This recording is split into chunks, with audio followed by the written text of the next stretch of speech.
strap yourselves in for today's deep dive. We're flying straight into the heart of Greek mythology, the story of Icarus, Icarus. Yeah, we all think we know it, right? Right. Don't fly too close to the sun, right? Simple. But I have a feeling. Oh, there's so much more. Yeah, there's so much more to this story. A story that I think speaks to just like every human's ambition, that balance between like, oh, I want to reach for everything, but also knowing my limits, Absolutely. And what's real cool about the Icarus myth is that it's not just a cautionary tale, like you were saying. Right. It's been interpreted and reinterpreted throughout history. It reflects, really, how we view ambition, innovation, consequences, all those big things. Yeah. How they've changed over time. And we've got a lot to go off of here. Yeah. A lot of sources. We've got like classic mythology, modern analyses. We've got videos. Oh, there's so much. We're going to kind of go through it all.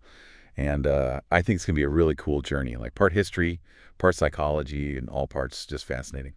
So let's jump in, huh? Let's do it. Before we even get to Icarus and his, legendary flight, we've got to talk about the guy who gave him those wings. Dad.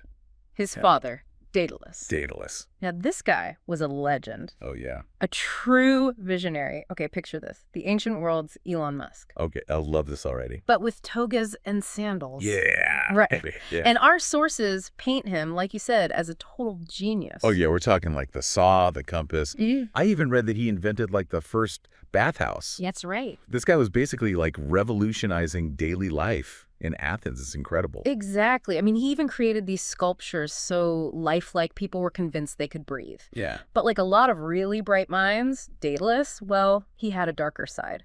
A flaw that would end up shaping both his and his son's destiny.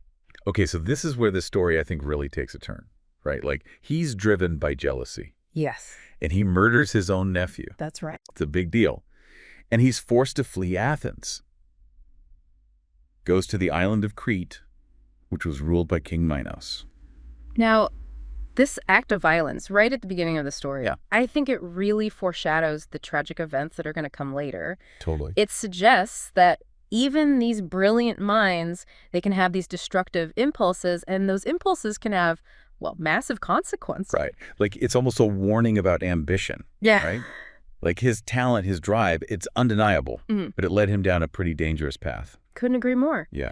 This theme of ambition and the potential pitfalls that come with it, it's going to become so central to everything. As we head into the heart of Crete, this place steeped in myth, mystery, where Daedalus's fate is going to get tied up with this monstrous secret. Okay, now we're getting to the good stuff. Yeah. I'm like a total sucker for anything Crete. Yeah. The labyrinths, the Minotaur, this whole like bull obsession. It's so bizarre and fascinating. It's like Crete was a whole civilization fixated on bulls. Yep. It's more than just, your average animal obsession. Right. I mean, King Minos' family line, his lineage, it was tied to a bull. Wow. It blurs these lines between humans and nature, like a lot of Greek mythology. Oh, totally. And then there's Pasiphae, like Minos' wife. She falls head over heels, literally for a bull. I mean, it's a story that's, captivating, but it's also kind of messed up. It's wild. Right. Really disturbing, actually. Yeah. Hints at these darker impulses that are hidden beneath, what we think of as normal human desire. Absolutely. This story, it sticks with you. Oh, yeah. And Daedalus, with all his talent, he gets caught right in the middle of it all. Minos asks him to build something unlike anything anyone's ever seen. The labyrinth. Yes. It's crazy maze. Impossible maze. Designed to hold the offspring of Pasiphae's infatuation. The Minotaur. Minotaur. Half man, half bull, trapped in this impossible maze. And it's Daedalus, this genius, who designed the prison. It's like he's weaving his own, tragic fate. It's such a powerful image, right? Yeah. Daedalus building the labyrinth. He's the creator and the prisoner of his own creation. Yeah. Makes you wonder, how much control do we really have over the things that we make? How often do the things we create end up trapping us? It's a good question. Yeah. Yeah, it's almost like he can't escape this cycle, right? Yeah. He flees one prison and ends up building an even more inescapable one. It really is. And it's inside those very walls, inside the labyrinth, that things take another turn. Minos, he doesn't quite trust Daedalus, so he imprisons him. Oh, wow. And Icarus, too, right there in the maze they built. Oh, it's got to stink. Talk about adding insult to injury. But, even trapped, his mind's always working, right? Daedalus, he's trying to find a way out. Oh, he always is. Hmm. And this time, his inspiration comes from a pretty unexpected source, I'd say. What's that? The birds. The birds. Soaring above the island. Totally free. Oh, I see where you're going with this. Yeah, and this is where the myth really takes flight, literally and figuratively. Daedalus, he comes up with this insanely daring plan. Wings. Like the wings. Made from feathers and wax. Oh. A contraption that's going to let him and Icarus defy gravity and soar right out of that prison. I mean, come on. That's brilliant, right? It's such a testament to how ingenious he is. His willingness to just like push the boundaries of what's even possible. It's crazy. But it also, this is where we get that classic warning, the one everyone knows, right? Don't fly too low. The sea will soak your wings. Don't fly too high. The sun will melt the wax. It's simple, but so profound, right? Yeah.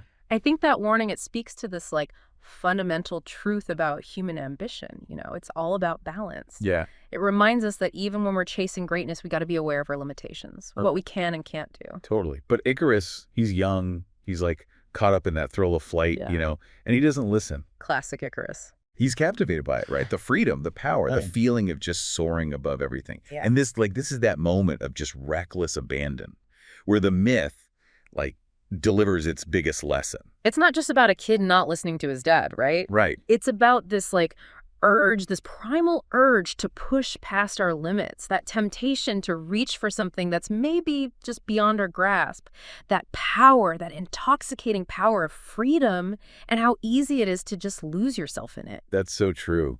It's a story that hits home for so many people, right? We've all felt that pull, that wanting to break free, to just go for something extraordinary. But Icarus, he's a stark reminder that sometimes that unchecked ambition, it has consequences. You got to find that balance, right? Striving for greatness, but still knowing your limits. Absolutely. And what's even more fascinating is that the meaning of that fall, it hasn't stayed the same throughout history. Different interpretations have popped up over time as cultures change, as we understand ambition differently. His story, it takes on new meanings. Okay, I got to hear this. So how have different cultures, different time periods, how have they viewed Icarus? Was he always like this symbol of recklessness, or did it change? Well, back in the Middle Ages, he was often seen as this symbol of sin. Sin. Yeah, a cautionary tale, about the dangers of pride. Okay. And the inevitable fall that happens when you challenge, the divine order, So basically, his fall was punishment for hubris, for thinking he could, be more than human. Exactly. A reminder of what happens when you overreach, when you don't acknowledge the limits set by, God, by nature. Wow. Okay, but then you said the interpretations changed, right? What happened? What sparked that shift? How did people start seeing Icarus differently? That shift really started during the Romantic period, back in the 19th century. Romanticism, they were all about individual expression, emotional intensity, this pursuit of something bigger, something sublime. They saw Icarus in a whole new light. So instead of focusing on, the sin, they saw something else in his ambition. Yeah. Something more, heroic. Absolutely. They saw him as a symbol of the human spirit, that yearning for something more, to reach beyond the everyday. Yeah. His fall, it's tragic, but it also became this testament to the beauty of striving for greatness, even if it meant risking everything. I love that. It's the same story, but the message is completely different. It is. It makes you think about how our values, what we believe in, how that shapes the way we understand stories, the lessons we take from them. For sure. The myth of Icarus, it's like a mirror, reflecting our anxieties, our hopes, our cultural baggage, all of it. It's always kind of bugged me. No matter how Icarus falls, he always ends up in the sea. It's like this inescapable boundary. Even the most ambitious person, they can't escape it. That's a really interesting point. The sea, I think you're right, it symbolizes those limitations, those forces that bind us no matter how high we fly. So maybe the myth isn't just about not flying too high, right? Maybe it's about accepting those limits, understanding them, finding that balance between wanting to transcend and just the reality of being human. Exactly. And that's a message that's so powerful today in this world that's constantly pushing us to do more, to be more, to achieve more. Icarus, he's this reminder that there's a balance to be struck. Ambition, yeah, but also humility. Reaching for the stars, but keeping your feet on the ground.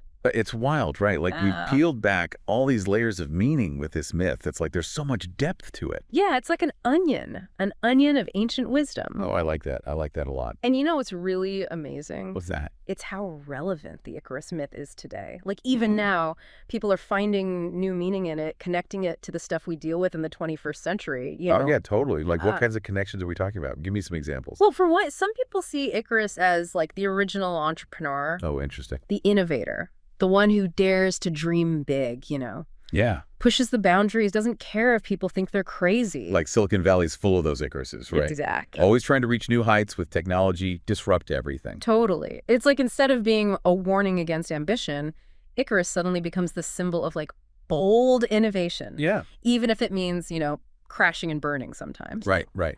Which, sometimes those crashes, they can teach you a lot. Huge learning experiences. Yeah. Make you refine your ideas and go for it again. One of the YouTube videos we watched for this had a really cool take on Icarus, connecting him to this whole, like, instant gratification thing in our modern world. Yeah, that was a good one. Super relevant, right? Yeah. We live in a world where everything's instant. Info, entertainment, connection. It's so easy to get swept up in that, to want everything now. Right, and forget about the consequences. Like Icarus, right? All caught up in the euphoria of flight, doesn't even remember what his dad said, just wants that thrill. It's like he trades long-term safety, success even, for just this quick burst of glory. Exactly. And I think the myth is kind of saying that to achieve anything worthwhile, anything lasting, you need patience. Yeah. Discipline, being able to wait for what you want. It's about making smart choices, weighing the risks and rewards, and realizing that sometimes slow and steady wins the race, It's like that whole tortoise and the hare thing. Exactly. Okay, so as we wrap up this deep dive into Icarus, what's the big takeaway? Yeah. What can we learn from this old story that's still so relevant to our lives? Well, I think the main thing is that the Icarus myth, it's not just a simple story with a simple moral. Yeah. It's way more complex than that. It's about human nature. It's about ambition. It's about how we navigate our desires and our limits. It's a story that still hits us hard because it's about something universal, right? We all want freedom. We're all drawn to the unknown. We want to push beyond what's expected of us. Absolutely. But it reminds us that those desires, as amazing as they are, they can also lead us astray if we're not careful. Right. Like, got to be aware of the consequences of too much ambition. Remember that balance, Stay humble. Learn from our screw-ups. Couldn't have said it better myself. The myth of Icarus, it's like a warning and an inspiration all at the same time. Yeah, it's like, be careful. Don't be reckless. Don't let your ego get too big. Yeah. But also, like, dream big. Yeah. Reach for something incredible, even if there's a chance you might fall. I think that's Icarus's legacy, to find that sweet spot between caution and ambition, between being realistic about what we can do and still going for the impossible. It's all about figuring ourselves out, right? Yeah. Our strengths, our weaknesses, and finding a path that lets us soar, but not so high that we forget where we came from. So to everyone listening, as we end our deep dive, here's a question to think about. What if Icarus had played it safe? What if he just stayed by his dad's side? Would he have really lived, Or is there something, I don't know, something kind of awesome about going for the extraordinary, even if it means risking a huge crash? It's a question we all got to grapple with in our own lives as we figure out our own paths. Thanks for joining us on this exploration of the Icarus myth, and until next time, keep asking those questions, keep exploring, and keep reaching for those heights, but maybe, just maybe, with a little more wisdom than our feathered friend Icarus.